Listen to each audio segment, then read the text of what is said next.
I barely slept. Hello. I'm running on fumes. Somebody is in this chat going in early labor, and they are here for the Tortured Poets Department assessment. I'm so honored. I need a lobotomy, and you need to have this baby. So, Ginny, I hope you're ready to rumble, baby. I am. Good luck. Don't start pushing yet. Not yet. But when I tell you, go. And if you could, join the live, and then we'll be there for you. All of us are here for you, Ginny. Just put your husband or somebody, on call to comment on your behalf of what's happening in your labor. It is lobotomy hour. Has anyone else decided that they need to sign up for a lobotomy in the last 12 hours because I knew something was going to be happening at, the 2 a.m. mark. I didn't expect this much. And so I was going in wanting to listen to this album, and I was so excited. I definitely did. I was bad, and I listened to a few leaks ahead of time. But you know what? I don't care. I'm a senior Swiftie. I've been here the longest. I can dibble. I can dabble. I can listen to a few bootleg songs early, okay? So I did do that, and I'm not going to let any of you come for me. Not letting any of you come for me. So I got a little taste test, and then, I went to a listening party. My friends and I, we listened to the full album, okay? And then I'm like, maybe we're going to get like two extra songs. That's what I was thinking. No. This chick had been telling us from the get-go, 2 albums. And so she releases, and it's like 1 a.m. I'm like still processing, trying to listen to all this music. I had to get up at the crack of dawn this morning and get fully ready, do extensions, put fake eyelashes on, like do the thing. Sometimes I don't really try. And how I look at work and whatever. It's just like when you're on camera this much, at some point you just kind of give up whenever it's like you doing it yourself. But like this morning, there was no makeup artist available. It was all me. So I had to wake up. I barely got any sleep. Had to go on Megyn Kelly, do that. Then I had a spillover interview. Now I'm doing this. Like I haven't even eaten anything since dinner last night. Like I'm running on fumes, and because of all of this crazy, I have not even prepared. Usually I write myself notes like to keep myself like, a little tethered to reality. I'm not tethered to reality today. I am unhinged, and I'm just going to be letting it flow. And what I really need, I need this to be a collaborative effort in the department because I don't have a show plan for this live. It's either going to be really good or really bad. So I got my leg up, and I am comfy and ready to dish.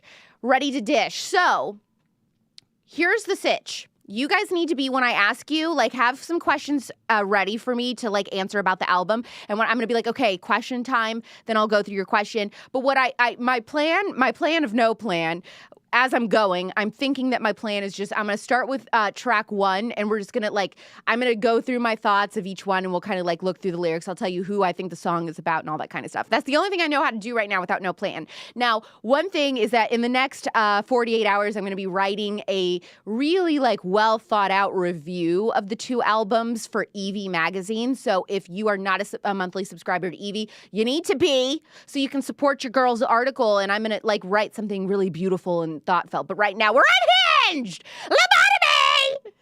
Drop your eyes in the chat that are prime for lobotomying. All right, now, let's just go ahead and start here. Fortnite, featuring Post Malone. I'm going to be completely honest with you. Until this music video comes out tonight, which, guys, we're getting a music video in a few hours. I feel like a crackhead getting her fix. This is like the ultimate. I can't even explain to you. There's so much going on. I feel like I could write a memoir about the last 12 hours of everything I've experienced and my excitement, because this is Swiftie crack. We are riding high. We are freaking ready. This is everything. Oh, it's just everything. So the one thing is with Fortnite, this is a song that I'm like, I don't really understand. And I feel like that's because what we need to know about the song is going to commence in the music video in a few hours. So after this live, we all have to get back together, and we're all going to be watching and reacting to the Fortnite music video at 5 p.m. or 8 p.m. Eastern, 5 p.m. for me. I get things early. So Fortnite.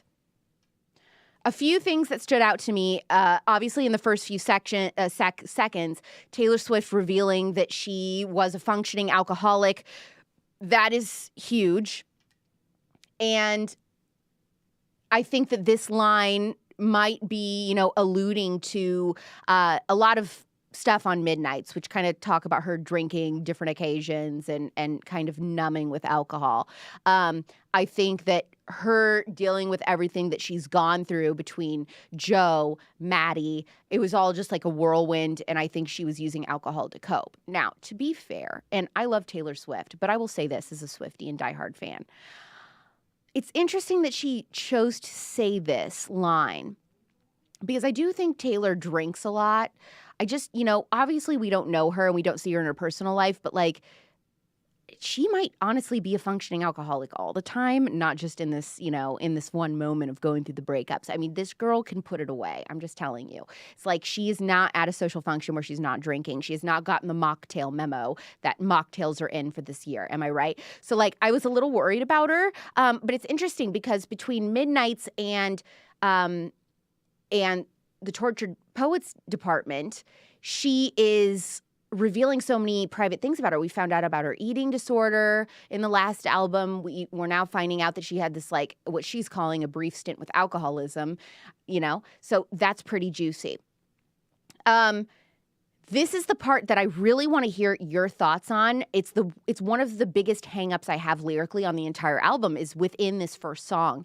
And that is when she says, and for a fortnight, there we were, forever running, till you sometimes ask about the weather. Now you're in my backyard, turned into good neighbors. Your wife waters flowers. I want to kill her.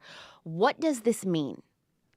I'm like, is the music video good to explain this? What does this mean? Okay. Lyrics genius says to water flowers, metaphorically speaking, is to tend to one's responsibilities. So contrast this stable wife with Taylor or the narrator, the ex who, by her own admission, has become a functioning alcoholic. The line, I want to kill her, then doesn't come from nowhere. The new wife is unfazed. Taylor is mad. This is so deep. This is the thing with Taylor Swift. People want to like pigeonhole her that are not true Swifties with like Shake It Off. I knew you were trouble. That's what they think of as Taylor Swift. The reality is this girl is like Freud and, Aristotle, wink, wink, which we'll get to. It's like, it takes months to truly understand the things that she's getting at in her lyrics. It's so layered and deep. And this album was like a whirlwind because this girl spoke a million miles a minute. I don't think there's ever been a Taylor Swift album with so many words. I mean, I'm like looking at the lyrics like there's so much to process and I'm not even close. So forgive me, but we're all processing together. Am I right? So that's what I will say about Fortnite. There's not too much to say in the song.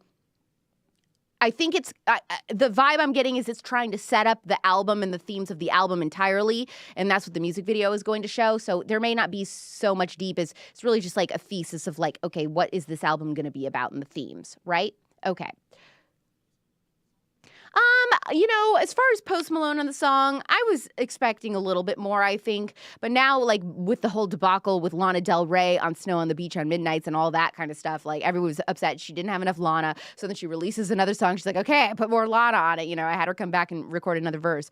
I think that there was a little less posty flavor influence than I was expecting. So... okay, does anyone have anything to say? And my team is going to have to help me because the chat's a million miles a minute, and so you're going to have to help me. Did anybody have any answers for what they think this song is about?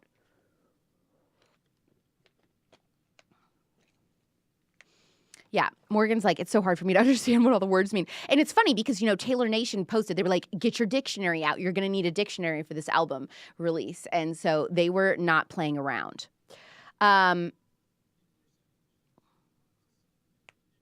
Okay, so they think that she's referring to self-medication. And maybe Maddie Healy was a form of self-medication for her, right? Like, that was her rebound. But to her, it ended up being a true rebound. But to her, she was really going into, which we're going to get into, I'm getting ahead of myself, but she was really going into this Maddie Healy relationship thinking like, no, this is the timing is right now. We can finally be together. We've always wanted to be together. Like, she thought this was like the medicine. This was the solution for, you know, her woes with Joe.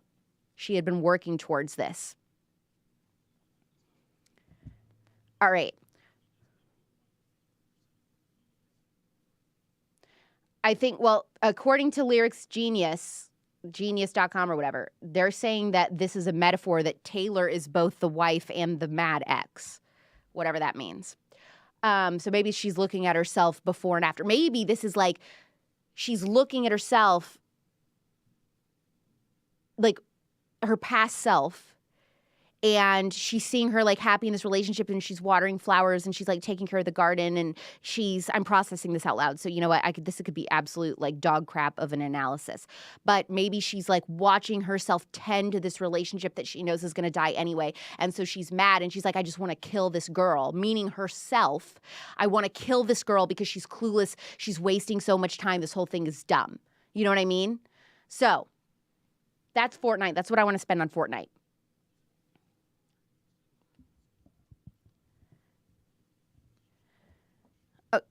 Okay, I'll give you a recap on Maddie and Taylor's relationship. Just give me a moment. I'm going through the songs, people. I'm going through the songs. We have to start from the beginning here in order. Okay. Again, I didn't write any of my notes out ahead of time. I have had no time in the last few hours with everything going on to actually like prepare a show like I normally would. So we're making this happen. Okay, next song is The Tortured Poets Department. This song is about Maddie Healy, and I believe this song is setting up the fact that this entire album essentially is about Maddie Healy. So I am a Maddie truther for the Tortured Poets Department in the way that I think that this album is literally his album. I think that there is hardly any Joe at all. That was like the big surprise from her, is that there was really no Joe. She set us up. She got the public thinking like this is our Joe album. But the reality is, and Swifties know this, and we should have thought about this, we just thought maybe she was going to do more. But the reality is that we got our Joe Alwyn breakup album. And it was Half Evermore. And it was Midnights. Midnights, there was a few songs about other people. But Midnights was really her getting into this mindset of, okay, I am starting to think that this relationship is dead on arrival. And I think it's ending. And then, you know, like she's like processing, like maybe we've had a glitch. Like, why am I thinking I want to like be out of this relationship? And then it does end, right? She releases You're Losing Me in between the Tortured Poets Department coming out and Midnight's coming out. She releases the song You're Losing Me, which is totally explaining the end of the Joe relationship and what all happened, right? That's the full-blown explanation of like, okay, now we broke up and now here is why.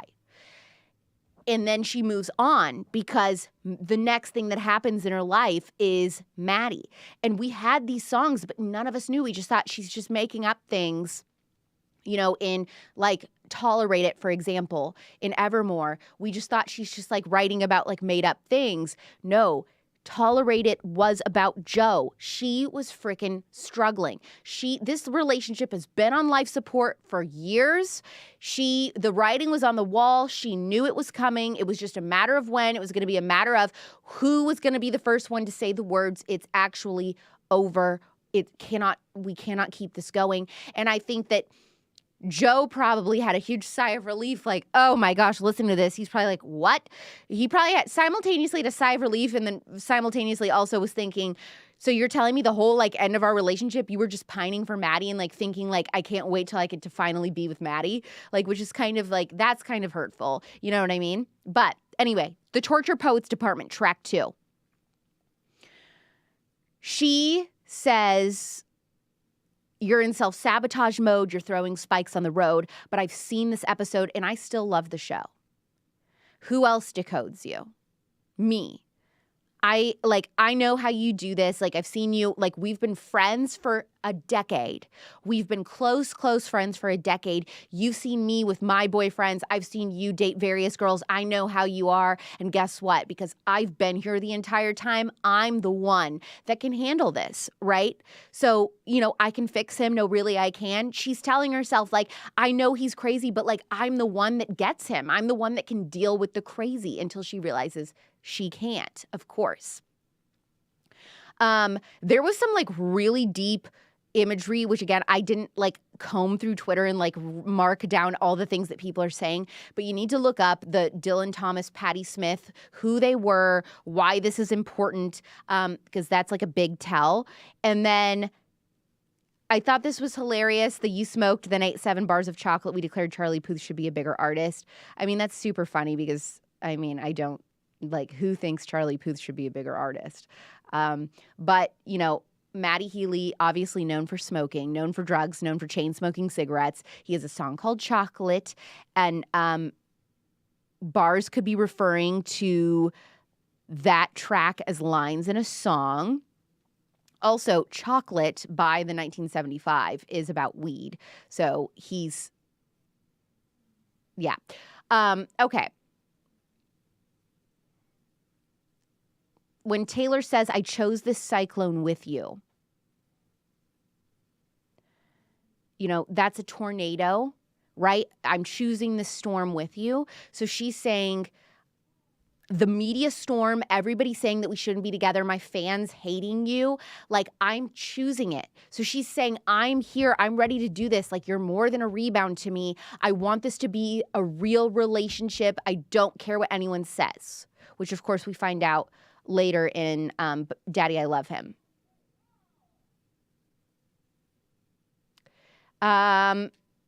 Okay, so that's the Torture Poets Department. She is saying this whole thing, the whole Torture Poets Department, he's a tortured poet, she's a tortured poet. And they are in this department together. So this is their story. This is their album. Let's go to track 3. Which is My Boy Only Breaks His Favorite Toys. This is up in the air for me. I'm curious what you think. Is this Maddie or is this about Joe? So she kind of says in her iHeartRadio, so if you don't know, last night at midnight, iHeartRadio goes through the entire album, and between each song, they had a blurb from Taylor, which you'll have to go back and listen to. Somebody's posted on TikTok. She gives a blurb about what the meaning of every song is. This like overarching theme of the song. And she said, like, this is the perspective of child's toys and how, like, everyone in a new relationship, you're so excited about a toy and, like, you break it. You play with it so hard that you finally break it and then you're done with it and you move on from that toy, right? And then you go and you find a new toy. I think this could be about either Joe or Maddie because it really works with either one. Because Joe could have easily been like, I'm so excited about you, you know, everything in the beginning. And then we learned from this album that I think we learned a little bit in the last few albums that he was really elevating like his sadness and depression and whatever, his mental health crap above Taylor and above their relationship.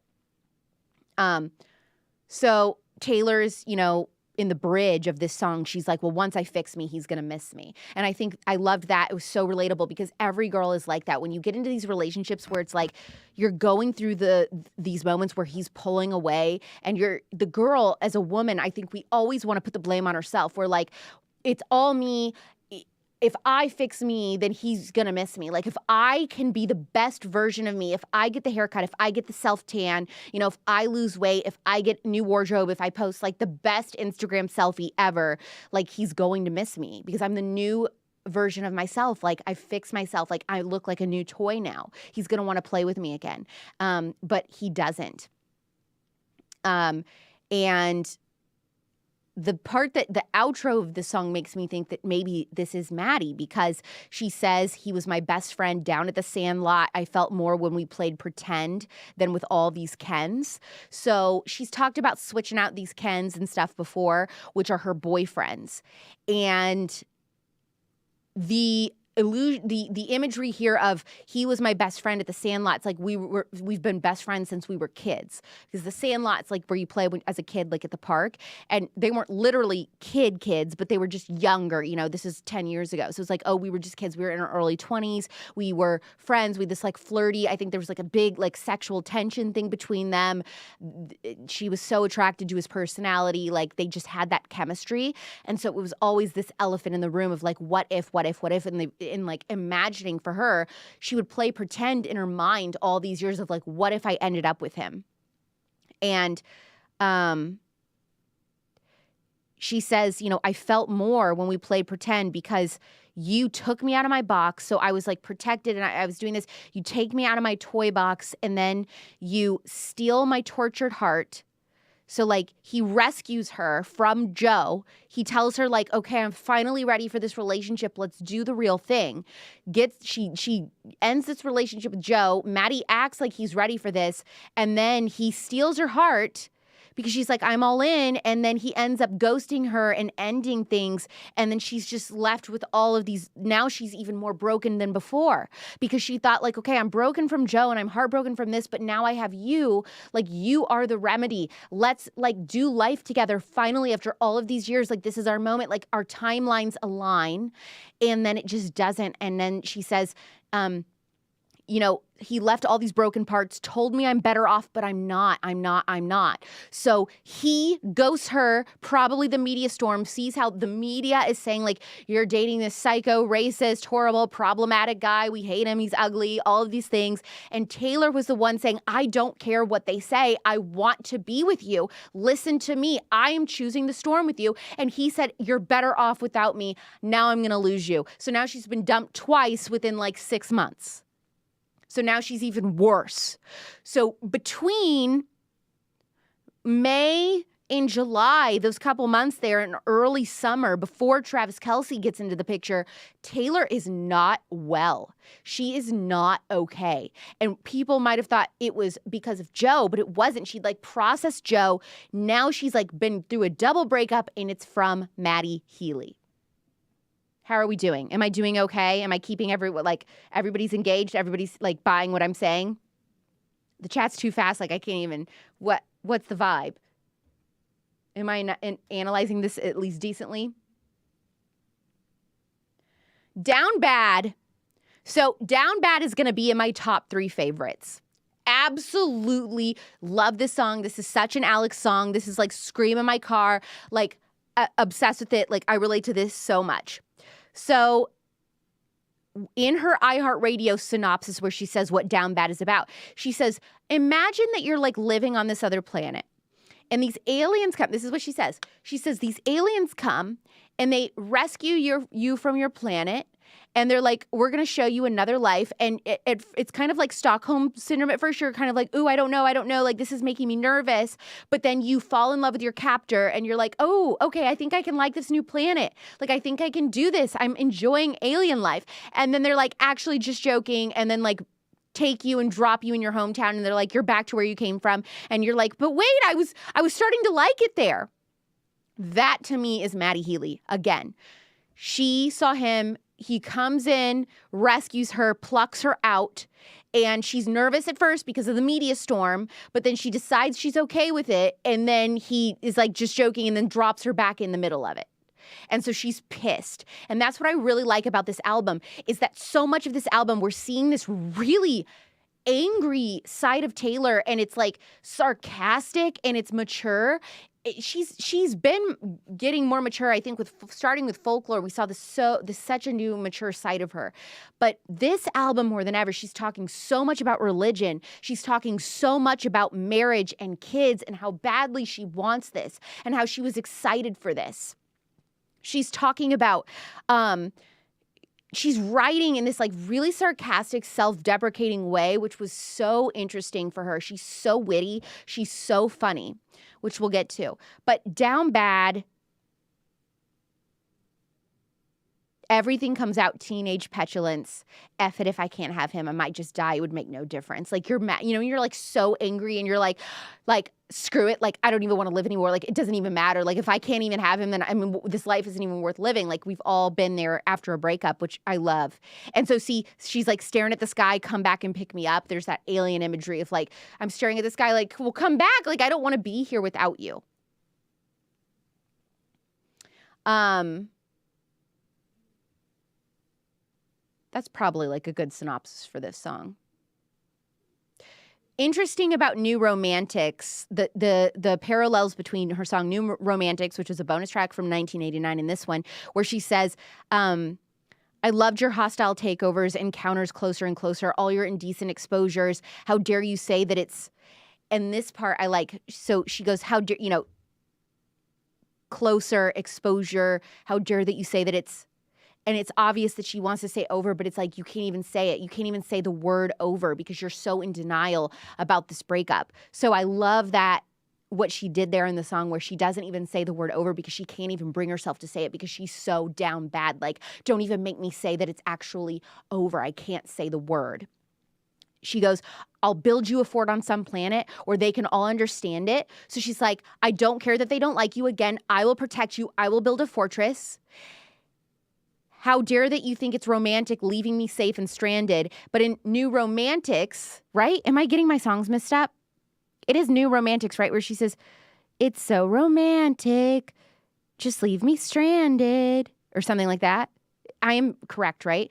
So I'm like, that's interesting. Was there some Maddie Healy-ness going on even way back then in 1989? That's why people are confused. People that have not been Swifties for 10 plus years, the Maddie Healy lore is old. We've known that he's been a part of her life. There's always been rumors that there was something going on there, that they had like this flirty friendship. They just hadn't publicly dated. That's why like you see her like holding his hand in public and all that stuff for those couple months. Like she was like showing, I'm here for you. I'm publicly willing to be seen with you. I don't care that everybody's like against it. So anyway,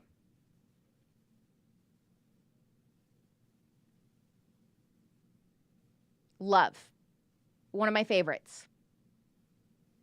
So Long London. Now, this song, I think, has a little bit, there could be Joe, there could be Maddie, both.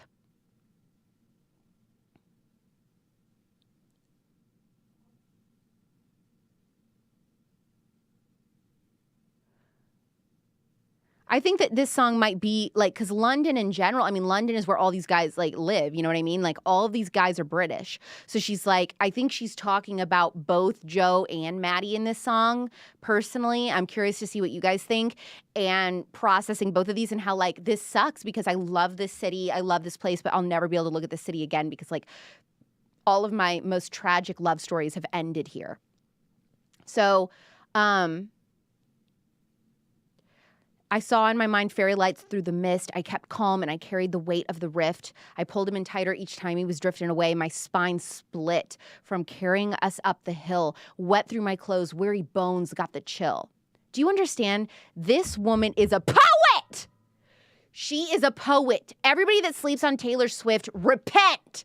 Repent! She is the songwriter of a generation. Like, she's in the history books. There's nobody like her. She's one in a million, okay? Like Joni Mitchell, Stevie Nicks, Michael Jackson, Prince, Taylor Swift. You've got to accept it, okay? So all of this, so like I stopped trying to make him laugh, stopped trying to drill the safe. Hello, Mirrorball. She's bouncing on a tightrope. She's doing everything to get you laughing at me. We thought a little bit like during the pandemic that was about the fans, right? I think Swifties thought that Mirrorball was about the fans and like being like, oh, we're in a pandemic and like I'm sad I can't perform my Lover tour and like who am I without being able to perform and make people like entertain people, like, you know, I'm nobody if I'm not entertaining people. And maybe there was some of that because I think, you know, she has revealed she's a a pathological people pleaser. It matters to her what people think about her, and having public admiration and attention, as any public celebrity, that's how we operate. But she's saying, I stopped trying to make him laugh. I stopped trying to drill the safe. Like the safe, right? If you're drilling to get into a safe, this is a locked chamber with important things in it that you cannot get to. And she's like, I gave up. I've tried so hard to break open this safe, to get to the meat of the root of the problem. I'm done trying. I've been trying to make you laugh and nothing is working, because Joe was obsessed. And I think this part is about Joe. Joe was obsessed with being like this mopey, miserable, depressed, tortured artist. And I think that's also kind of some of this too. Like the torture poets department, I think 90% of this is Maddie. There's a little Joe in there, but like she dates these tortured artists. And so some of this music is a little bit like making fun of myself too, because she is also a tortured artist. Tortured poet, I mean. Thinking how much sad did you think I had? Did you think I had in me? Oh, the tragedy, so long, London, you'll find someone. In You're Losing Me, she talks about that. Like, how sad how much sadness do you think I have in me? Like, I can't give any more sad. I can't get any more sad than I already am. I didn't opt to be your odd man out. I founded the club she's heard great things about. I left all I knew. You left me at the house by the heath. I stopped CPR. After all, it's no use. So in You're Losing Me, you hear these heartbeats and then like heartbeat stops. Like this relationship is dead. It's died. And she's saying, I stopped CPR. It's no use. Like, when you know something is dead and you just have to give up trying to resuscitate it. That's what happened with her and Joe. The spirit was gone. We would never come to. And I'm pissed off. This was powerful. I am pissed off that you let me give you all that youth for free. She wasted 6 years on this loser. 6 years, her prime years. This is the problem with the men that tell us that they want to marry us, that they want to have kids with us, and then they waste our time in our prime years, and then we become 30-something, right? Like, I relate to this, and then you're 30-something, and it's like, oh, well, why is she 30 and not married with kids yet? Because you told us you were going to marry us. You told us to wait. You told us you weren't there yet. You were getting there, that we needed to be patient, that we needed to give you time, and so we do it because we're good girls who want to get married and have kids, and you waste our time, and shame on us for falling for it, right? So Taylor and I, we're like this on this. I've been there. She's clearly been there. So she says, I'm pissed off that you let me give you my youth for free. 6 years of my 20s.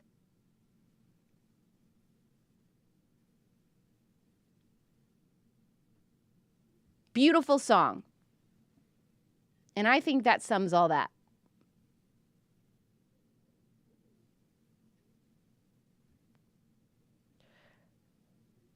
Stephanie says that line got me too. Faith says one of my fave lines. Nicole says it made me so sad. Becca's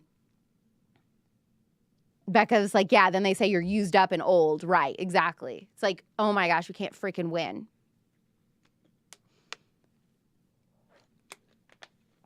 Okay, the next song. Whew. But Daddy, I Love Him. This is one of my favorite Taylor moments. This is a high for her career to me as a Swiftie. I cannot tell you how long, the whole time, while the Maddie Healy charades were going on, I kept thinking, why doesn't she tell these people to shut the heck up? Why doesn't she say, I do not give a crap?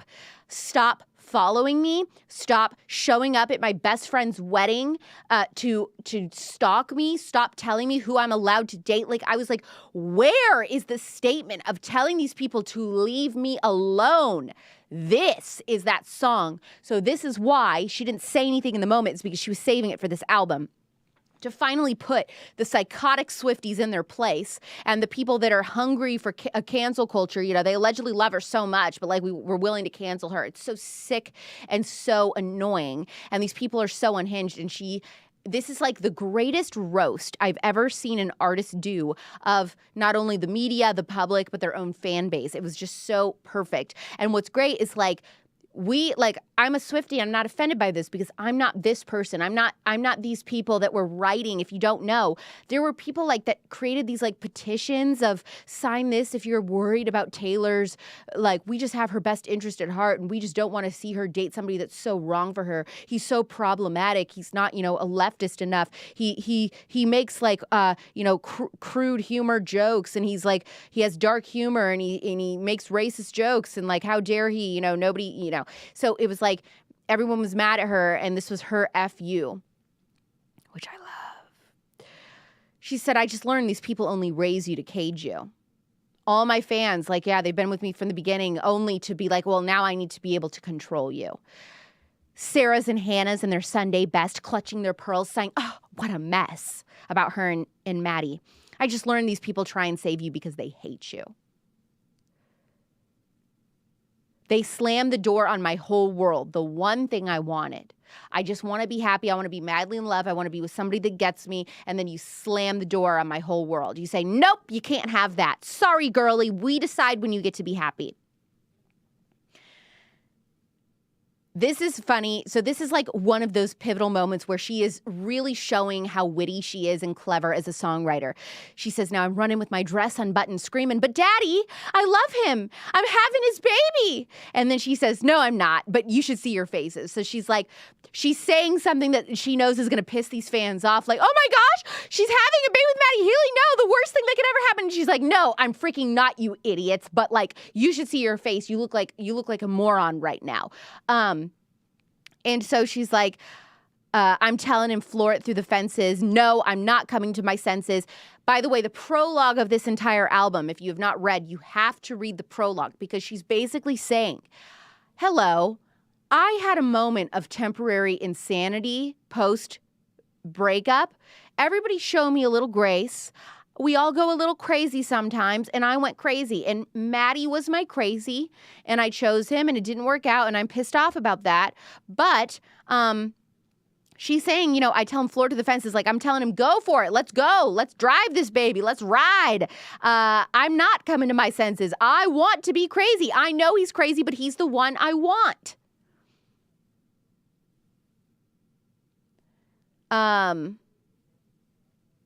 Stay away from her, the saboteurs protested too much. Lord knows the words we never heard, just screeching tires of true love. So she's saying, all of these people, the saboteurs, the people on Twitter, all the comments, all the YouTube videos, all these freaking petitions that were floating around of Swiftie saying, we'll never listen to your music again if you date this man. She says, Lord knows, only God knows those words, all the things that you were complaining about. She said, we weren't even listening. We were screeching our tires. We were getting out of here because it's true love.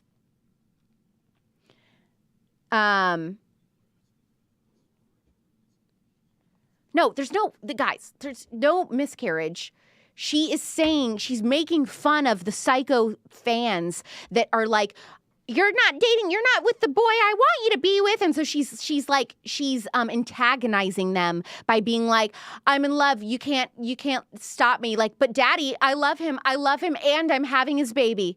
Like in those movies, like where the girl gets pregnant and it's the wrong guy the family doesn't approve. And she's like, well, I love him, and also I'm having his baby. And then that's why she says, no, I'm not, but you should have seen your faces. Like, she's messing with us because she's saying, like, she's roasting them. She's roasting these people. Does that make sense?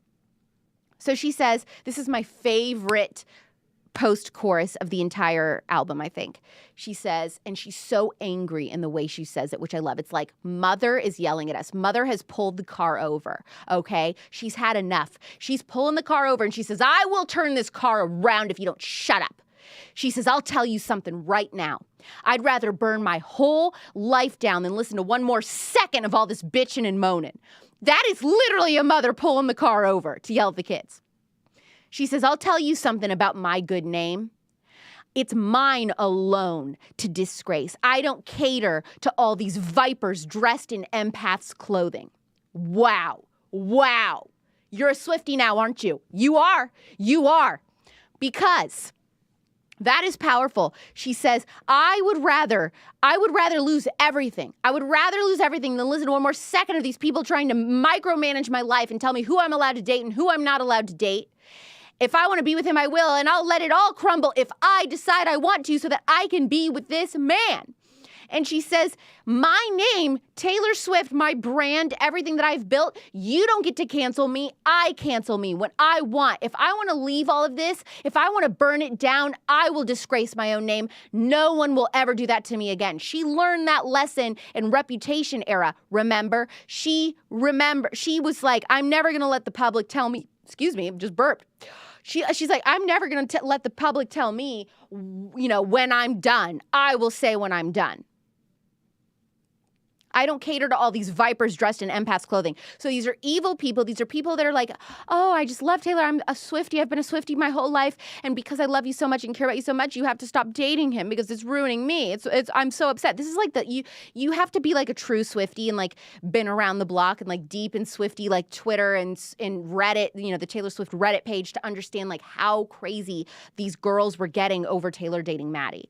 So that's who she's calling out, that they were pretending to just, oh, I just care about you so much. I have empath's clothing on, right? I'm here because I care. And really, they were vipers. Like, you're vipers. You don't love me. You don't care about me. Because if that was the truth, you would trust me that I know who's best for me and I can choose what to do with my own life. I'm an adult woman. Thank you very much. And then the bridge, man, it just gets even better. I told you, this is a roasting. This is a lashing. This was a public lashing of the psycho Swifties, and it needed to happen. It's been building up, and you can see in the lyrics of this song and the way she sings it, it's like so much anger and like, I'm freaking done. She just let it out. She says, God save the most judgmental creeps who say they want what's best for me, sanctimoniously performing soliloquies I'll never see. I'm not reading that. I'm happy for you or I'm sad for you, but I'm not reading that, all that you wrote.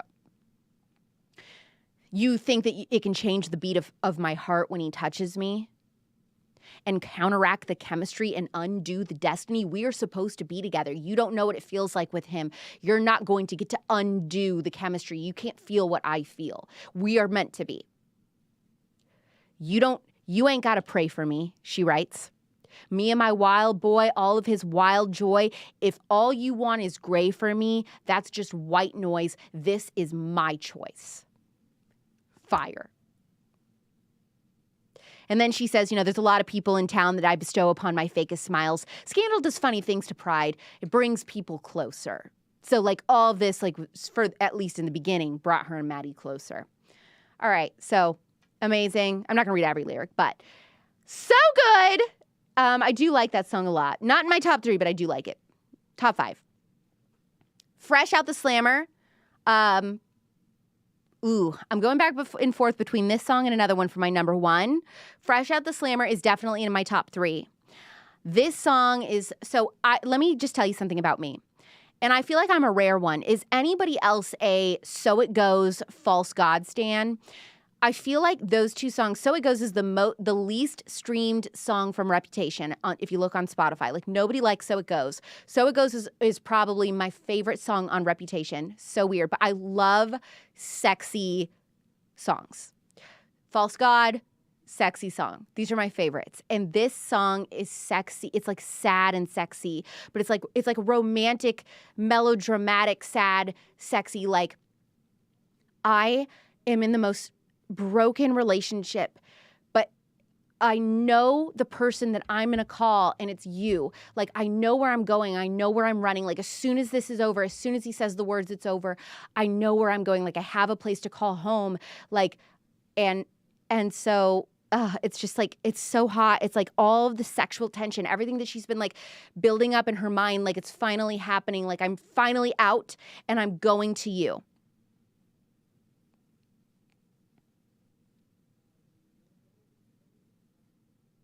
But she's like, I did my time. I got through this relationship. Now, pretty baby, I'm running back home to you. Fresh out the slammer. I know who my first call will be to. As I said in my letters, now that I know better, I will never lose my baby again. So I don't know if she means literally she wrote letters in the mail or she's writing text messages, but she was like, I messed up all those years ago. Like, I should have fought for you. Like, I should have fought for this. Like, we were always meant to be together. Like, I'm ready. Like, please be with me. My friends tried, but I wouldn't hear it. Watch me daily disappearing for just one glimpse of his smile. All those nights, he kept me going. Okay, so 2 things here. Taylor is describing, I'm like literally sweating. Taylor is describing that her friends saw how she was withering away with Joe, and they were all trying to tell her, they're like, babe, you're not happy. You know what I mean? Like, you are miserable right now. Like, you don't need to be this. She's like, you know, you don't understand. Like, when he finally does, like, he has happy moments and like everything's worth it. Like, I just need to hold out because I see it there. I see the glimmer of happiness that he could have. And I'm just like waiting for that to come back fully. Like, it'll come back. It'll come back. But in the midst of all of that, her friends are telling her, like, you got to break up with Joe. She's like, I can't, because I see glimpses of what it should be. And then what I believe happened is that in the middle of this, Maddie is one of her friends that she's constantly texting throughout the course of her relationship with Joe. And Maddie is the one who's always there, because we all of us girls, everybody has a plan B on the back burner, whether you admit it or not. If your relationship ended today, maybe not those of us who've been married for like 20 years, but like if you're in a new relationship, like you have that person who you're like, he's the guy, like, if this all goes to hell, I know who I could text and like he would be there for me. You know what I mean? Like, everybody has that, like, that backup plan. And Maddie was always the backup plan, always in communication with her, like walking her through these deep like feelings of feeling like something's not right. I'm not totally happy. Like, I'm missing out on something, and like that thing is with you. Okay.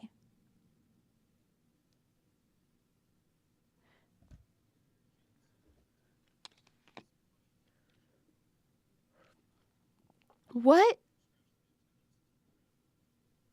Wait a minute. They're just telling me in my ear that it's been 48 minutes and I'm only on song 6, but there's 30 songs. I'm not even looking at the time. I'm just going. Do people have to use the studio? Can we just stay? Oh, they're saying we can't. We can't do 2 hours. What do I do, you guys? I have so much to say. I'll just go quick. There's so much to say. There's honestly, like, here's the deal. I'm going to put like all of my like deep thoughts, like, I'm really going to do this article justice for Evie that will come out this weekend. So be looking for that. Subscribe to Evie because they're great. And then let me at least finish. Here's what I'll do. Let me go through my thoughts on just this album. Okay. And then, you know, the first part, and then the 2 a.m. one, I'll just like mention like 2 songs on the 2 a.m. And I'm not going to go through every song on the 2 a.m. But let me just finish this. Is this fine with everybody? Is everybody in the chat fine with that? Like, will you hang out with me if I finish just this album, or is this too long? Part 2 next week? Okay, is an hour, like, do I wrap up here and I just finish this on Monday? Or do I finish this album right now and we just go a little long and then I do the album 2 on Monday? Well, we have a weekend. Isn't it Friday? What day is it? Okay, yeah. Do I go live again on Monday, or do I just get through this album? Like, does anybody care for me to actually do this again? Maybe not.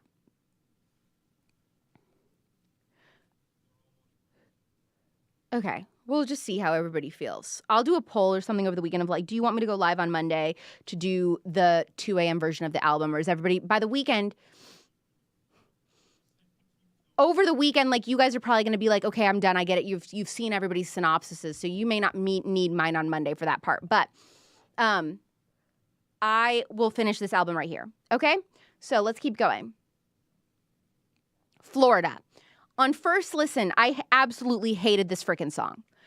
It sucked. I didn't get it. I literally did not understand the point of it. Like, I hate when a song just feels like a filler. And that's how I felt with Florida. I was like, what is the purpose of this stupid song? It was annoying to me. I didn't like it. Then I listened to it in the car this morning. And I was like, man, Taylor freaking Allison Swift always does this. I'm putting my lip balm on. My lips are getting dry. I'm talking so much today. Taylor Allison Swift always does this where, like, I like every song she puts out for the most part. There's some that are just growers and not showers, and this was one. I think I'm like starting to like it, which is like, I'm like, what? I really hated it. I was like, this is an instant skip. Then I listened to it again, and then I also listened to her iHeartRadio reasoning behind the story of the song, and I was like, okay, I kind of like it. It's kind of fun. When you listen to it in the car, full blast, and you scream it, it's kind of fun. So this song is about needing a fresh start after a breakup, and it's like, where do you go where like everybody goes to like get a new identity and like solve all your problems? Well, obviously Taylor Swift, we know, is like a true crime fanatic, and Taylor loves true crime, and she's like, well, I watch Dateline all the time. Like, Florida is the state. Like, that's where you go to like assume a new identity, start your life over. You get some crappy timeshare in Destin, and like that's where you ride it out. You ride out the storm in Florida. Like, if things are all going to hell, like that's the state you go to, which I think is funny. And so I appreciated the song. And that's all I'll say about that. I thought that was funny. Oh, one other thing I will say. This line that says, you can beat the heat if you beat the charges too. They said I was a cheat. I guess it must be true. So like everybody says, Taylor Swift is a cheater. She's a whore, like all of these things. She didn't cheat on Joe, but she was like starting to have feelings with Maddie and feelings about being with Maddie, like physically. Like she was obviously like fantasized. She was her horniest. She was her horniest on the Torture Poets department, pining over Maddie. And so she was like, I guess maybe I am a cheater, even though I just thought of it. Maybe I am. So I guess if that's true, I gotta start my life over because I'm such a bad, evil person. I broke the law. I broke the law. Let's go to Florida. That's where all the felons go to start over. And then I like this line. And my friends all smell like weed or little babies. Now, some of you who are not, I would say like 28 and up, any like baby Swifties or new Swifties, you may be like, I don't understand. What she's saying is so relatable to anyone who's like the last single friend in your friend group. Taylor is saying like, all my friends are either like not married and partying and like they all smell like weed, or they all smell like babies because they're all married with kids. And I'm like, oh my gosh, literally me, because I've got like a few friends that are like single group of friends, and she's saying they smell like weed, and that may not be the case, but the picture she's painting, I'm not saying I have like my weed friends and my married friends. I actually don't have any friends that like smoke weed regularly.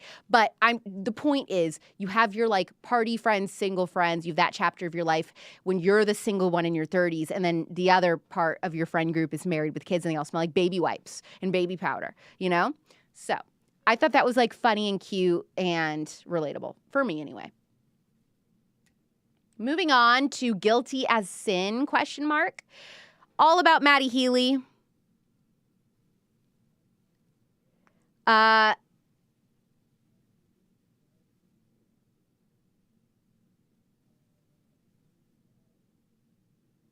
Okay.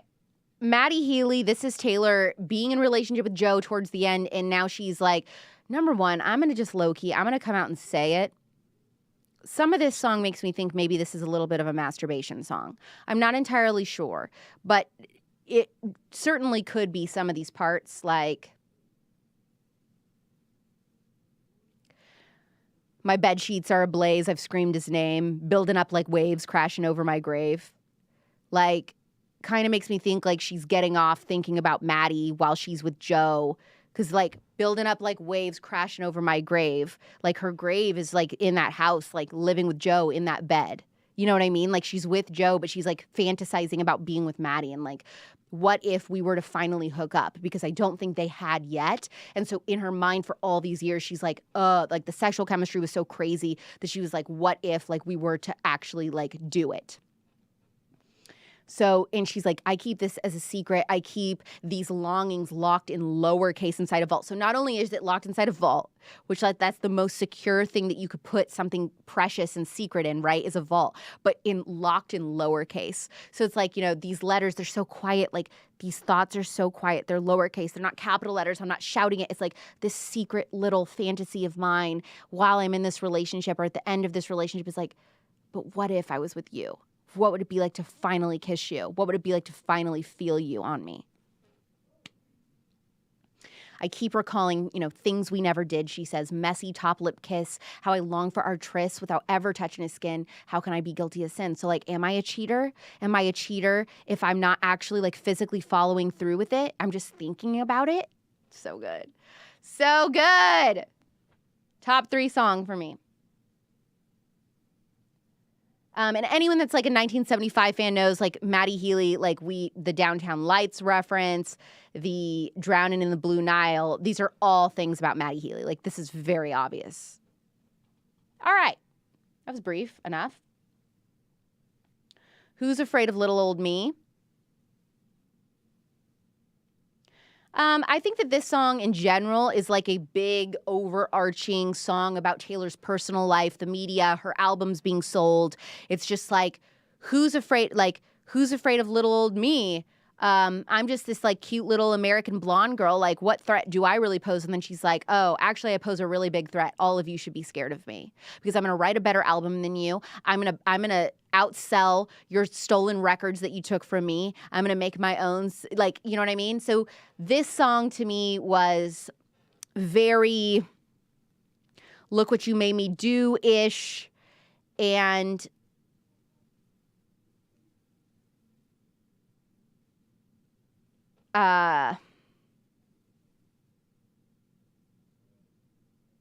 maybe even referencing just a lot of drama, like,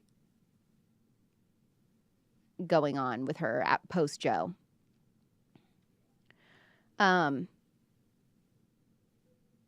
Who's Afraid of Little Old Me? This is again like some of her like really like sarcasm and that I really liked is she says, who's afraid of little old me? I was tame. I was gentle till the circus life made me mean. Don't you worry, folks. She puts in quotes, we took out all her teeth. So it's like if you chain up a dog and you're making them perform, and you're chaining up an animal to make them miserable where they want to lash out at people, but then you like file their teeth down. So it's like, well, they can't bite you. They're really not that scary. Like, we're going to torture this poor thing, this poor animal with everything that we have. But then like, we'll take the teeth out. So like, don't worry, she can't really bite. So she's like being sarcastic, like, but don't worry, you took out my teeth. So yeah, I can't come after you. This was powerful in this song. I love these lines. The bridge is so good. She says, so they tell me everything is not about me, but what if it is?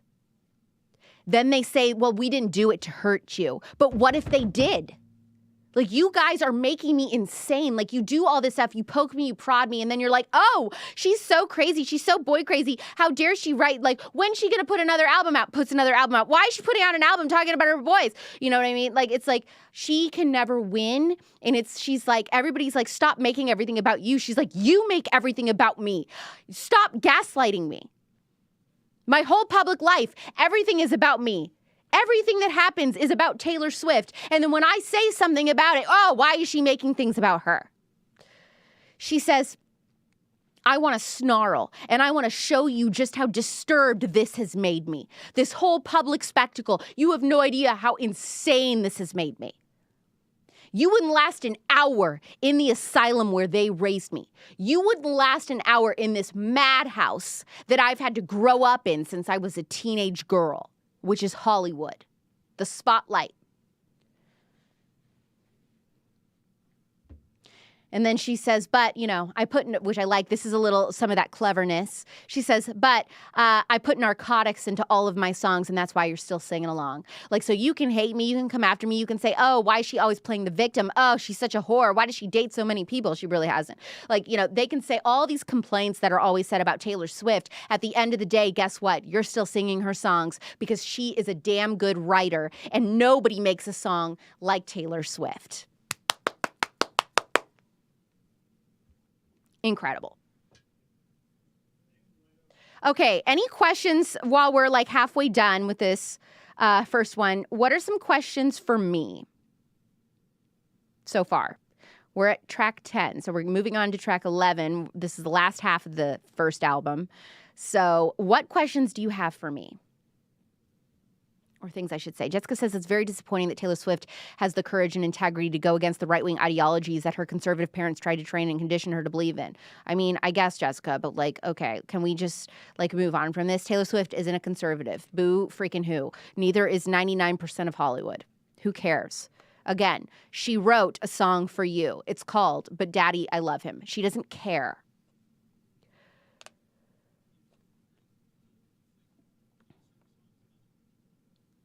Olivia. Oh, are any songs about Olivia Rodrigo?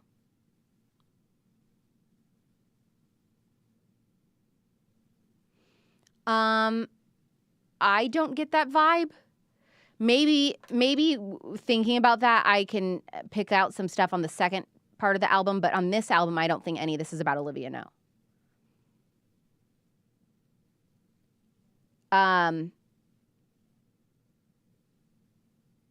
Sarah says, oh my gosh, that line about her being like, I grew up in this insane asylum.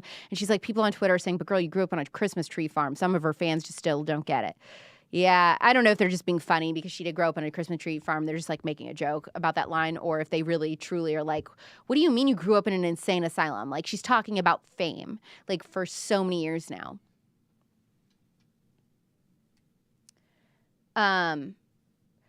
Ashley says, the line from Who's Afraid of Little Old Me, I'll sue you if you step on my lawn. I mean, people talk, I think she's talking about how people think she's, what's that word, like litigious? That's not the word, is it?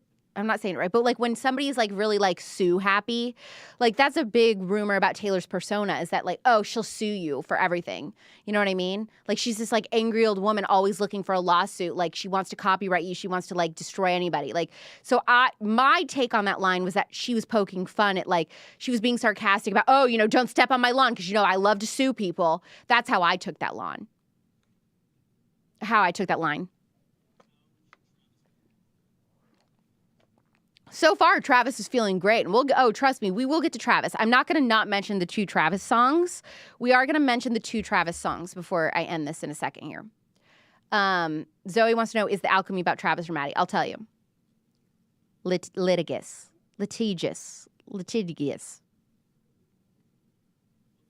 Leviticus. Deuteronomy. Snuffleupagus. My favorite books of the Bible. All right.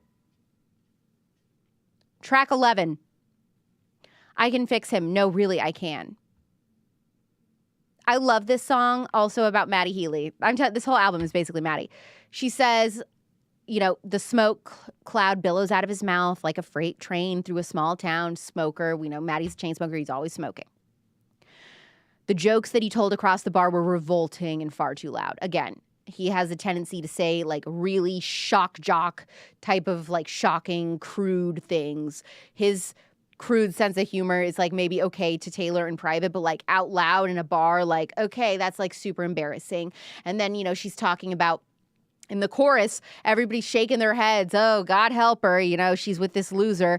And then Taylor's like, well, he's my man. I'm proud to be with him. You know, don't worry. I can fix him. No, really, I can. And only I can. She says, only I can.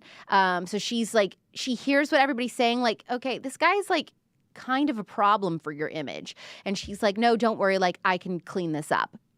And then by the end of the song, she's like, I can fix him. No, really, I can. And then I love that the song ends with her going, whoa, maybe I can't.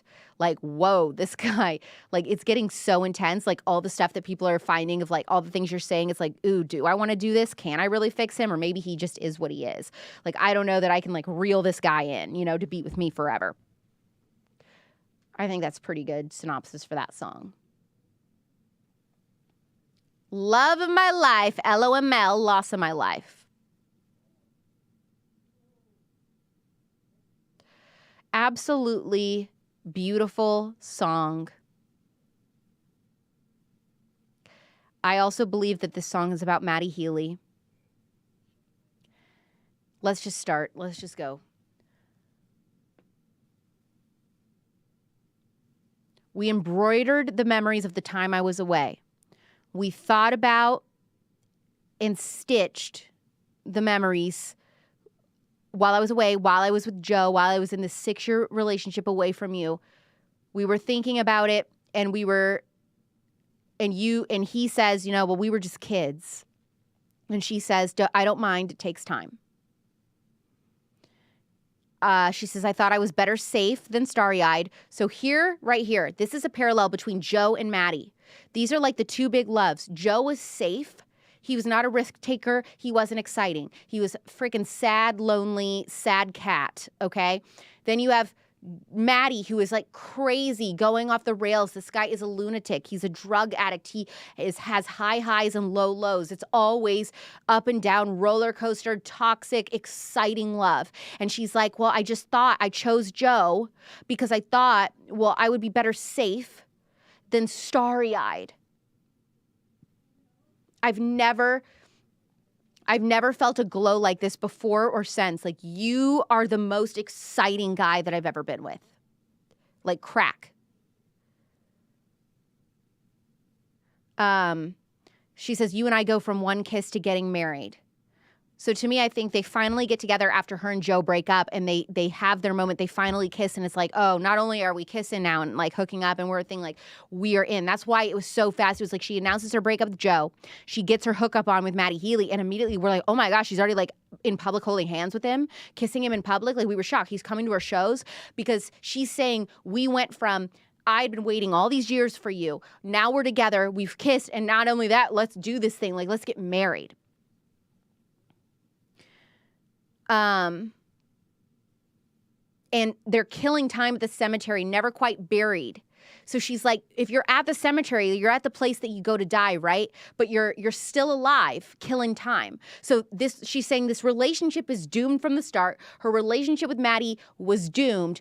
They're dead on arrival, but like still breathing. You know what I mean? So they're still like, they're breathing, but you're technically at a cemetery. So you're at the place you're going to die. The relationship.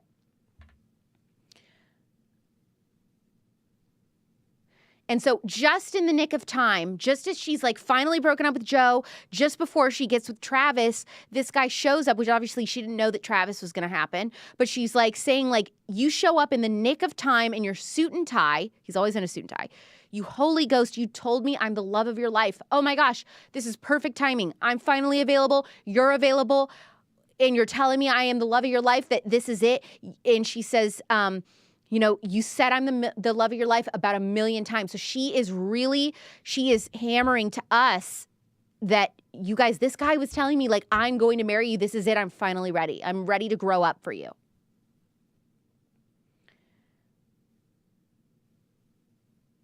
But then she finds out that some of his impressionist paintings are fakes.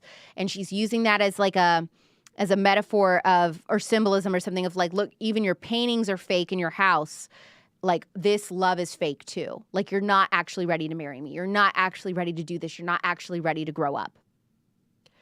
She says, all at once, you took me to hell and the ink bleeds. A con man sells a fool a get love quick scheme. He was conning her. He's like, I'm ready for you. I want to be with you, but it was all a con. She said, I felt a hole like this, never before and never since. So here she's talking about the parallels of being with a guy. She's showing, remember I told you that Joe was the safe guy.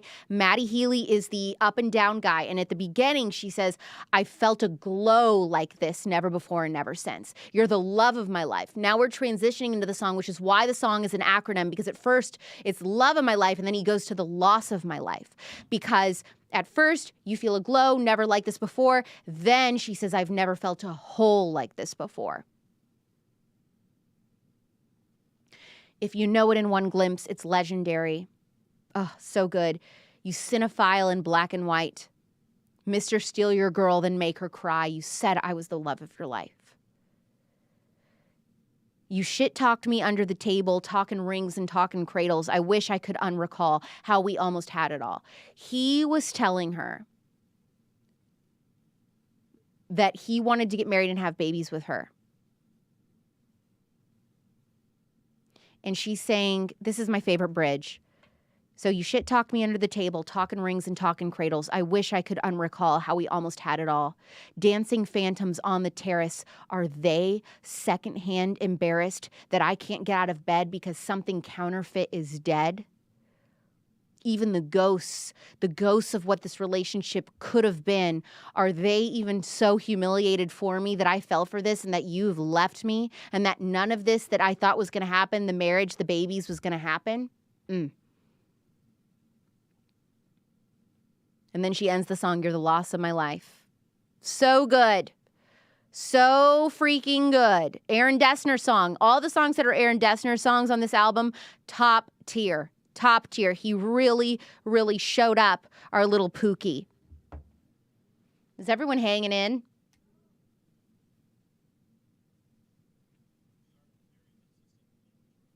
All right. That bridge, guys, that bridge. Okay, I can do it with a broken heart. I love this. It's like the sister to be jeweled. So many things about this song that are so fun.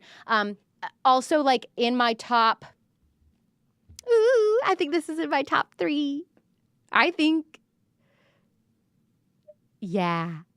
this. I think Fresh Out the Slammer and So High School are my top 3. All right. I love this one because it's so fun. It's like the one like really, really poppy fun song. And it's like the sister to be jeweled and the sister to mastermind. And I love this because she's talking about us.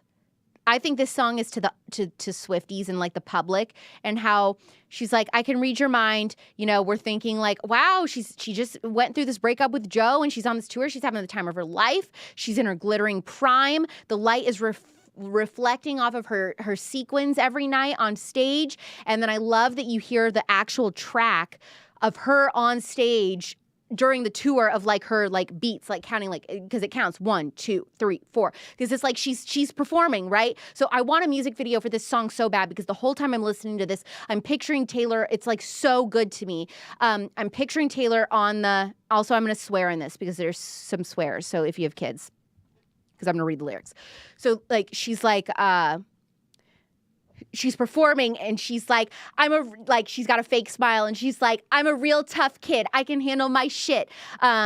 Baby, you gotta fake it till you make it. Well, I did. Lights, camera, bitch, smile. Because they're telling her like, go, go, go, smile, fake, you know, perform, entertain everybody. And then she says, but that life, she says, I'm doing all of this. I'm faking it till I make it, even though I want to die. I want to die. I'm the most miserable I've ever been. I've just had the loss of my life, the biggest hole of my life.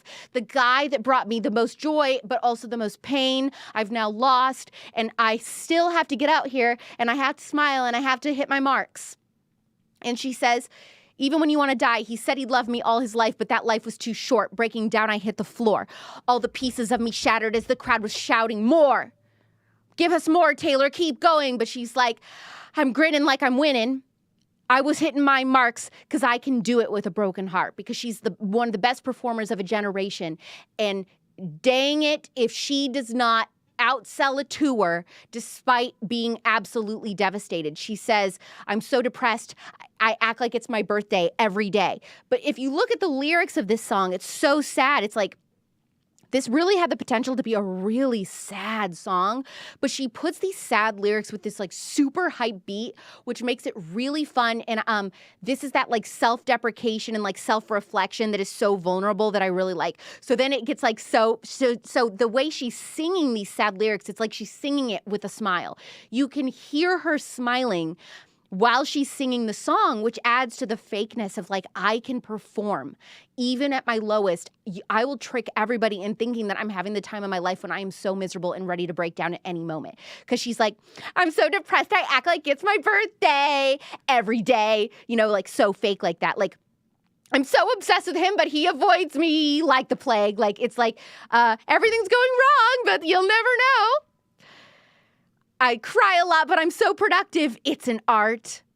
You know you're good when you can do it with a broken heart.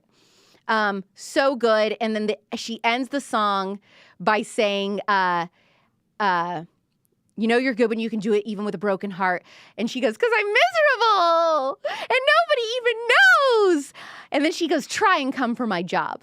Loved that. I love that she ended with that. Like, I am the best that there's ever been. The fact that I can put on one of the best-selling world tours of all time, and you do not know how depressed and brokenhearted I am.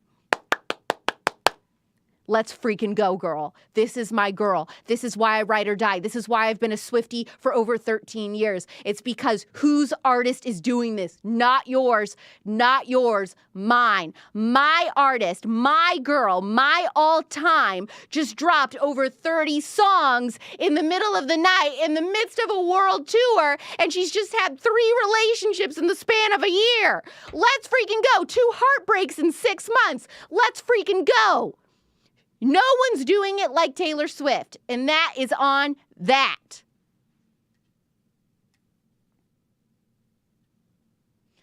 Oh, yeah, this song is so Barbie. I love the comments that are like, oh my gosh, this is like so Barbie. It is. It's like when Barbie is at the day, that's exactly it. It's like, do you guys ever think about dying? That's like having an existential crisis, but being able to fake it through it. And that scene from the Barbie movie, it's so perfect for this song. All right. The smallest man who ever lived. So this song to me is another Aaron Dessner banger. Will rip your heart out, melt your face off. This song, the way I describe it is, this is like her. This is modern day Dear John. This is would've, could've, should've. This is like, I'm going to absolutely destroy you. I am so angry. I hate you for what you did. Now she's in the anger stage of the heartbreak. She was so sad and depressed, and then you move on to anger, right? Before you get to like acceptance and all of that. So she said, there's so many things. But she talks about how she just doesn't understand what his motives were. Like, why did you show up out of nowhere in the middle of my life just to tell me, that you want to be with me and I love your life. You want to marry me. You want to have my babies. You took one of the songs. She says she was wearing her ring on her middle finger, and then he picked it up and put it on her ring finger, like during dinner, and her heart exploded. Like he was totally pulling her along, thinking like, this is it finally. Like I didn't get my happy ending with Joe. I'm finally going to get it with Maddie. And then he also pulled the rug out from under her. So I feel so bad for her. So this song is powerful. I don't want to read all of these lyrics because it's just so deep and you really need to listen to it.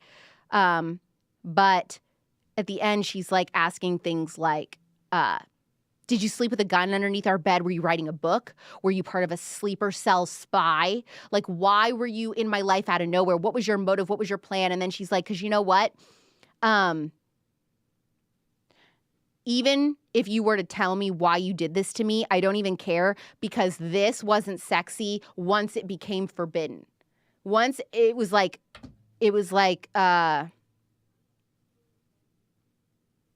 or it wasn't sexy once it wasn't forbidden. So then it was like, okay, are we really going to do this now? Like, now it's like not even fun anymore because like everybody's just like accepting it. And I don't even know if it's like worth it. You know what I mean? Like at first it's exciting. Is like everybody's against us. Like we can do this. And then it's like, I don't know if we want to. Like, is this really even that hot anymore? I would have died for your sins. Instead, I just died inside, and you deserve prison, but you won't get time. You'll slide into inboxes and slip through the bars. You'll hook up with chicks on Instagram. He'll go to bars.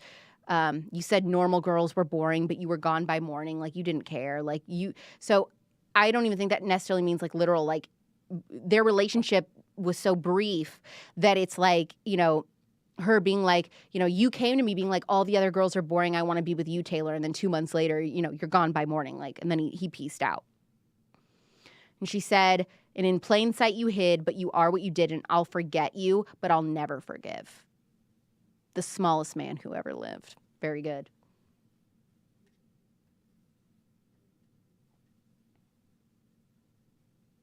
The Alchemy. Hello? Are we paying attention? Here's our first Travis song. So cute. It's so cute. Tons of football like imagery and metaphors, which was very cute. And so here's what I took the lyrics to mean from this. So this happens once every few lifetimes. She says, these chemicals hit me like white wine. What if I told you I'm back? The hospital was a drag. Worst sleep I ever had. Okay, Taylor's like this really fun girl. She's fun. I like being out and about. I like being in the public eye. Like I like going out. I like being bejeweled. And I was in this freaking insane asylum for a moment here, and it sucked. I didn't sleep. Man, I've been miserable. And then like you are like this light, and you're so fun, and like I'm back, baby. I'm ready to do this. Like, let's take over the world like a media firestorm. Let's be America's couple. She says, I haven't come, she says, I circled you on a map. So this is the first clue. This is about Travis Kelce, because the joke is, and it was a huge TikTok trend, that girls were telling their boyfriends that were familiar with Travis Kelce from football. They were like, wow, this Travis Kelce guy, Taylor Swift really put him on the map. You know, and so all the boyfriends were getting upset. Like, what do you mean? He's like one of the best tight ends in NFL history. Like, he's been on the map. Taylor Swift didn't put him on the map. It was a joke. And so that was a joke between Travis and Taylor, like how funny that was that people were like, oh, Taylor put Travis on the map when he was obviously already on the map. But she's like, I circled you on a map.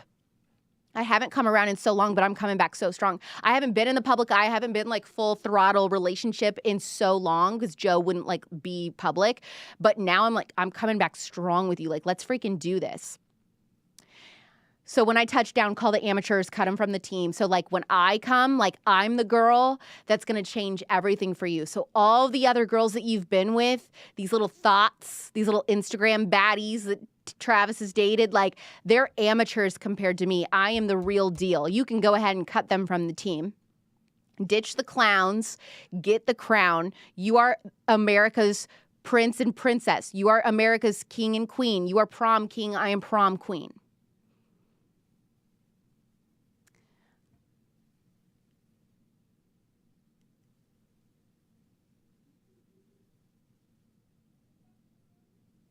So she says, honestly, who are we to fight the alchemy? So what is alchemy? Alchemy is, the genius annotation is that alchemy is the medieval chemical science or speculative philosophy, which takes base metals, two basic things or diseases or whatever, and then you create an elixir.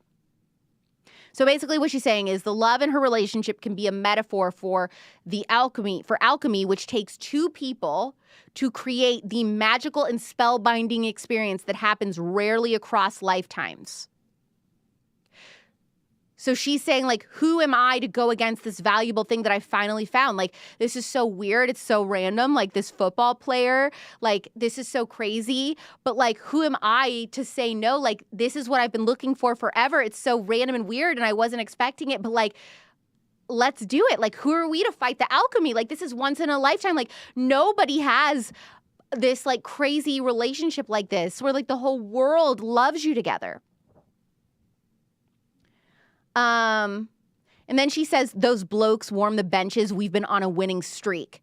I love this because she's saying like another like sports analogy to her past relationship. She's like, blokes obviously is like an English term. And so she's saying like these blokes, all my ex-British boyfriends, they've just been bench warmers. Me and you though, we're on a winning streak together. Like now we're really going towards the end zone. This is end game for us. And then he jokes that it's heroin, but this time with an E. Is really cute. I think this is, again, Travis. People think that this line is about Maddie because he's publicly struggled with an heroin addiction. I don't. I think that this is about Travis because he also is like a really bad speller and he's kind of funny like that. But him being like, this is heroin, like all of this, like, the limelight being with you, like this is like heroin, but it's with an E, like heroin, like a a heroin, like the girl hero. She's the girl hero. It's like a drug, so it's heroin with an E. I don't know. To me, that's how I take it. I see the song as a Travis song. Some people think it's Maddie, so maybe. Where's the trophy? He just comes running over to me after the Super Bowl. He didn't go straight for the trophy. He came running over to Taylor. The outro, this happens once every few lifetimes. These chemicals hit me like white wine. The alchemy, baby. Can't deny it. All right. So good, right? Do you think Travis or do you think Maddie?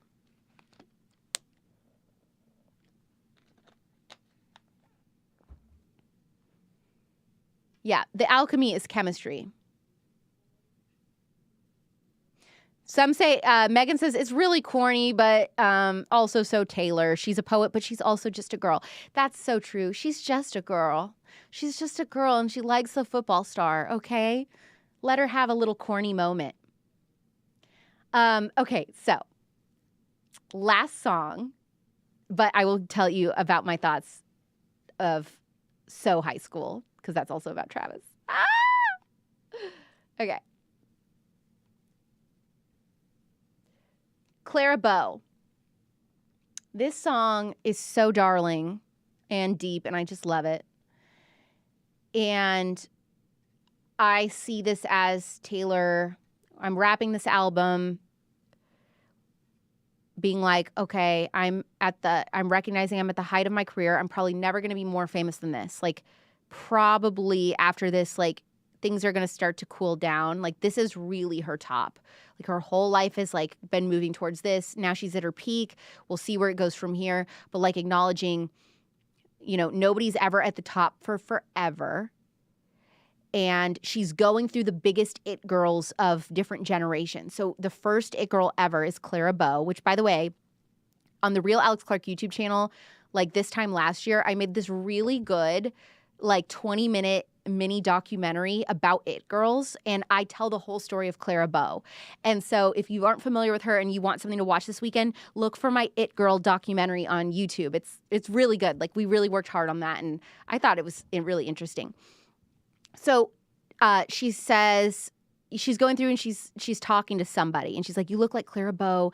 Oh, in this light, remarkable. All your life, did you know that you would be picked like a rose? Did you know that you would be famous? Okay, so she goes through Clara Bow. And then she gets through, you know, people talking to this imaginary person. This town is fake, but you're the real thing. You're a breath of fresh air through smoke rings. Take the glory, you know, be dazzling. Like, this person is being gassed up, they're telling her. Then you look like Stevie Nicks in 75, the hair and lips. So another girl gets told, like, oh, you're like this major icon. And then the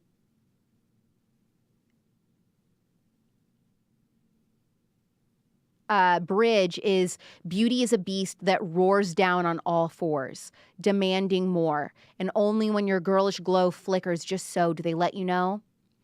It's hell on earth to be heavenly. Them's the breaks. They don't come gently. So what she's saying is, like, for all of these big it girls and for herself, you get this fame and everything, but, like, when things start to fade and you start to, like, lose your glow and you're not going to be the it girl anymore, do they let you know? No, they don't. They're not going to warn you and say, hey, you've got 10 years and then it's going to be up. It's going to be the next person's turn. The breaks don't come easy. It's going to be abrupt. You're not going to be expecting it. It's over. I think a lot about Katy Perry. I mean, I'm sorry. She was for a moment, like, she had one of the best pop albums of all time. And it was like flop after flop after flop. This girl could not get her head above water. You know, she went like nuts. And I think Katy, that was like a really depressing whole saga for her, that she could not get an album like as good as Teenage Dream after that in Prism. So the outro is so powerful and sad, and just like, just to show, like, we're in this moment with Taylor where, like, this fame is fleeting. You know, it's not going to be the coolest. She's not going to be the coolest person forever to be Taylor Swift. Like, you know, you think about Madonna and stuff. It's like, okay, we know she's an icon for what she did back in, like, you know, and who she was in the 80s and the 90s. But now it's like, how do we think about Madonna? It's kind of like, you know, pat her on the head, like, okay, grandma, let's get you back to bed. That's how we treat Madonna. And, like, Taylor knows that time is coming for her. So the outro is, you look like Taylor Swift in this light. We're loving it. You've got edge. She never did. The future's bright, dazzling. So Taylor is acknowledging that there will be another person to take her place. And whoever that person is that is like the next Taylor Swift, they're going to be like, oh, you look like Taylor. You know, Taylor was so great, but, you know, she didn't have this and you do. And so you're the next it girl. And so Taylor is basically, she is foreshadowing her replacement. So kind of like bittersweet of, like, recognizing the moment that we're in and how cool this is, and watching her career right now, but also recognizing that it's not going to be forever. Oh, there it is, you guys. So good. I really like that song too. All right, so we are going to talk about So High School, because I just about peed. I only got to listen to these songs like one time through overnight. So, like, I've been at work all day and doing stuff crazy all day. So, like, I haven't even gotten to really listen to this album and soak in the lyrics and dissect this second album that much. So High School, absolutely. This song is about Travis Kelce. They've been compared to this high school couple. There's so many references to him that it's just so clear this is about him. I feel so high school every time I look at you. The reason I also love this song is I don't know if anybody else felt like this was so 90s. Everything about this, the way this song sounds is super 90s to me. And I love the sound of it. I want Taylor so badly to explore this like 90s alt pop sound and like do a 90s inspired album. Because that's like my favorite decade of music is 90s actually. So I feel so high school every time I look at you. I want to find you in a crowd just to hide from you. And she's saying like she feels 16 all over again. She's watching American Pie with him on a Saturday night. And then, oh my gosh, so hot, so hot. She's like, your friends are around, so be quiet. I'm trying to stifle my sighs. Ah! Horny Taylor! Because I feel so high school every time I look at you. They are hooking up in his house while his friends are there, and she's trying to be quiet, and she's having a hard time. And then verse 1, these are what I mean by she shows that she's talking about Travis. Are you going to marry, kiss me, or kill me?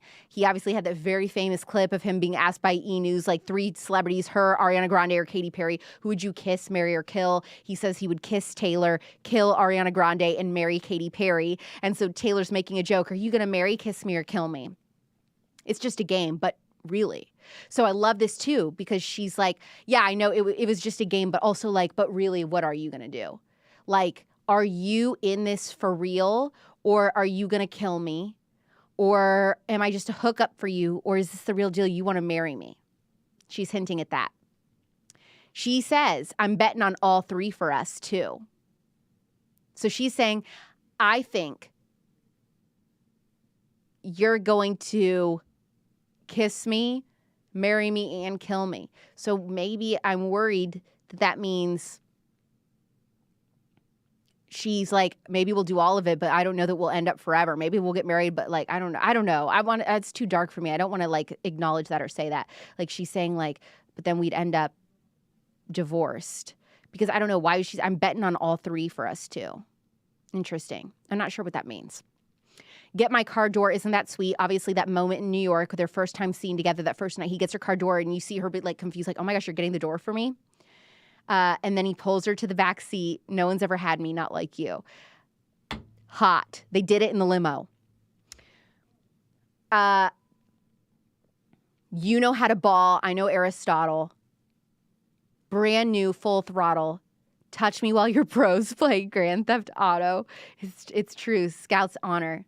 Like, it's true. This is true. This is real. This is like Scout's honor. This is not a PR relationship. Like, it's just as funny to me as it is to everybody else, but it is the real. It's real to me and it's real to him. You knew what you wanted and boy, you got her. So cute. I love this, I feel like laughing in the middle of practice. To do that impression you did of your dad again. I'm hearing voices like a madman. So he must have like a funny impression of his dad that he does. So adorable. And then it ends and it's like, ooh, it's just like feel good butterflies. Like, yeah, you feel like you're in high school and you like this boy. And like, I don't know, is he going to kiss me? Are we the real deal? Is it going to end? I don't even know. I don't care. It's so great. I haven't felt like this ever before. So I love that she alludes to like, he's always cracking her up. Like she's in practice for a tour and she's like, she'll just start laughing out of nowhere thinking about something Travis said. Their relationship seems so fun to me. Like seeing them together at Coachella, like they were laughing, cracking up, dancing. Like I just haven't seen Taylor let loose, let go, and have so much fun in so many years. It's such a blast. It's such a blast. That is the Torture Poets Department. Lobotomies galore this weekend. Thank you for hanging out with me. I know that was so long and that was really fun. We'll do a poll on if I need to go through the second part of the album. I don't know. Everybody, like I said, by the time this weekend is over, it's like you guys are already going to like have read every think piece on what every song is about. So I don't know that you really will care about me by Monday. I don't know if I feel like doing all that. Again, it's long to go through every song. But I hope this was fun. Sorry this was so long, but I just had so much to do. So, yeah. tell me in the Cute Servitors Facebook group what your 3 top songs are. I mean, yeah, I could talk about this for 8 hours. Like, there's going to be things too that I discover and like reading what other people say. Like, there's going to be so many aha moments over the weekend. I'm going to be like, oh my gosh, oh my gosh, oh my gosh. And mostly like you need to be following me on Twitter at YoAlexRaps with a Z, because that's where I'm like retweeting and like liking everything that I think is interesting. And so you need to be following me on Twitter if you're not. That's where it's going to be like real time, you know, acknowledging fun things about these 2 albums. Okay. I love you so much. What a fun weekend. Wow. It's post Taylor Clarity, right? Okay. Bye. Get 'em up.